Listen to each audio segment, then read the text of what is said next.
नमस्कार, मैं हूं अनुष्का और आप देख रहे हैं आजाद कलम न्यूज। सुप्रीम कोर्ट का बड़ा फैसला, सरकार नहीं कर सकेगी किसी की निजी संपत्ति पर कब्जा। सीमा तय की सुप्रीम कोर्ट ने निजी संपत्तियों के अधिकार पर एक ऐतिहासिक फैसला सुनाते हुए सरकार की उन शक्तियों को सीमित किया है जिसके तहत राज्य अपने नियंत्रण में निजी संपत्तियों को लेकर उन्हें सार्वजनिक हित में बांटने का अधिकार रखता है। 9 जजों की संविधान पीठ ने 7-2 के बहुमत के दिए गए इस फैसले में कहा कि सभी निजी संपत्तियों को सामुदायिक संसाधन नहीं माना जा सकता और राज्य इन्हें सार्वजनिक भले के लिए अपने अधिकार में नहीं ले सकता। निजी संपत्तियों के अधिकार की सीमाएं तय। सुप्रीम कोर्ट ने स्पष्ट किया है कि केवल कुछ विशेष मामलों में ही राज्य निजी संपत्तियों पर कब्जा या दावा कर सकता है। यह निर्णय उन लोगों के लिए एक झटका है जो मानते हैं कि सभी संपत्तियों को सर्वे कर बराबर बांट दिया जाएगा।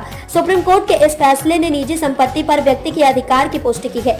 मुख्य न्यायाधीश DY चंद्रचूड़ के नेतृत्व वाली 9 सदस्यीय पीठ ने महाराष्ट्र के एक मामले में कानूनी प्रश्नों का उत्तर देते हुए यह निर्णय दिया।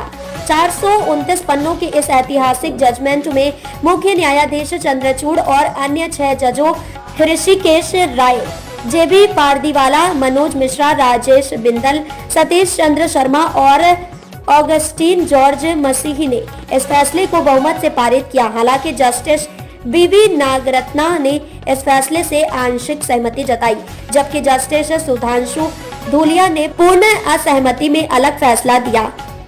कुछ विशेष शर्तों का होना जरूरी। मुख्य न्यायाधीश चंद्रचूड़ ने बहुमत के फैसले में कहा कि किसी भी निजी संपत्ति को सिर्फ इसलिए सामुदायिक संसाधन नहीं माना जा सकता क्योंकि वह भौतिक जरूरतों को पूरा करती है। कोर्ट ने कहा कि निजी संपत्तियों को सामुदायिक संसाधन के रूप में योग्य मानने से पहले कुछ विशेष शर्तों को पूरा करना जरूरी है।